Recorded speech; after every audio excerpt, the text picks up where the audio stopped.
Hey, good morning. Welcome to the Mortgage Rate Forecast with Scott Criss, your mortgage rates and news. It is August 24th, and as always, let's get going with the charts. So we're trading at 103.34 this morning. 2 weeks ago, on my last recording, we were at a 103.30, 103.31. So really not a lot of movement. We're really in a pretty flat trading channel right now. So we got support coming in below us, right below us at 103.20. And you can see the trading patterns here.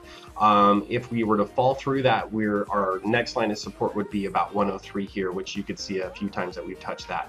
So 103, 103.20 is below us, and I would say our resistance is right at 103.40, right above us. So we are trading pretty darn close to the top of that trading channel. As far as reports go, bit mixed bag of news. Jobless claims came out a little bit better than expected, which was not so great for bonds. Existing home sales came out, missed expectations, which that did help the bond market, but it was a mixed bag, so we're not seeing any kind of crazy movement right now.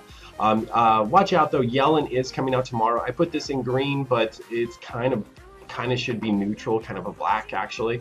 I'm not sure if that's going to have any kind of major influence on the market, but who knows? Who knows what they're going to say? So we'll see. Kind of quantify where we're at. Average bonds per Freddie Mac, the source is down here. The average consumer received a 3.97 rate of 0.5 points back in July. Bond trading was averaging about 102.80.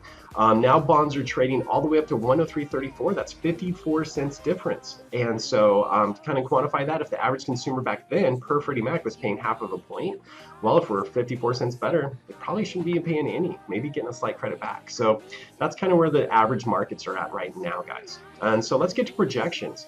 My last projection was a hit. I don't think we're going to see any kind of major movement, but you never know with Korea and everything else. So here's what I'm going to say. I'm going to keep my base at 103.10. And I'm going to go to 103.40. I'm going to pull back the reins a little bit. So my projection is that we could see bonds get a little bit better, maybe 6 cents over the next week, but we could see up to a 24-cent failure or decline. So I don't know, man.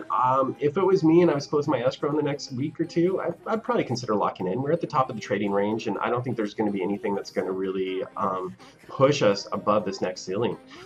There could be. Nobody knows what's going to happen with our economy in the news, but with the way things are going, I think this is pretty good time. If it was my loan, I'd probably lock it in. So anyway, that's it for now, guys. We'd love to hear from you. Leave your comments down below. Everything likes to be liked, so does this video. Hit that like button. And if it's your first time on the channel, at the top left, click that guy. That will get you subscribed. It'll just give you a little notification when we put out new content. And if none of this made sense to you, if you're like, man, I just want to get a good mortgage, how does these bond market and this trading impact me as a consumer?